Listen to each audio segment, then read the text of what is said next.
来乡亲啊，继续来看这件发生伫台北市松山区的车祸。透早5点外，一对老翁婆要过大路，老太太才拄啊移迄个车红灯的标志开关，但是89岁老先生等袂赴，无等红灯变青灯，就马上来过大路，结果互一台机车下浪摔倒在地，后壁阁有2台机车翘到位，前后连续告过这个老先生，往生了。一个乌鸡仔行到路中，互机车弄倒在地，起诉险啊刹车，后壁车辆敢若嘛无注意，佮甲乌鸡仔搞过。当时，这对翁仔某等要过车路，乌鸡仔的方向阁是红灯。代志就发生伫顶个月10日早起5点外，台北市松山区公户南路。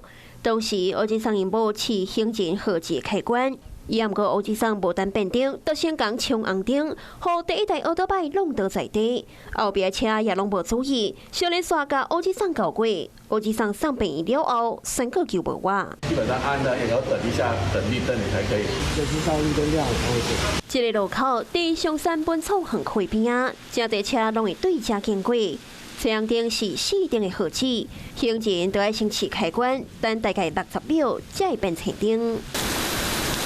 是讲记者实际观察，真侪过路人看到有斑马线，就直接行过；有人有持二溜，也毋过煞等无遐久。看卖啊，附近拢无人，也无车，就直接过车路，安尼实在是真危险。行人倒地后，遭后方2部机车碰撞碾压而肇事。行人送医后不治。警方呼吁驾驶，若经过斑马线，应该将速度放后慢，让过路人先过。是讲行人也应该遵守交通号志，唔通为着方便抢紧，造成无法度挽回遗憾。Hello， 我是谢嘉璇，想要掌握最及时的新闻资讯吗？赶快订阅、按赞、开启小铃铛，锁定华视新闻 YouTube 频道。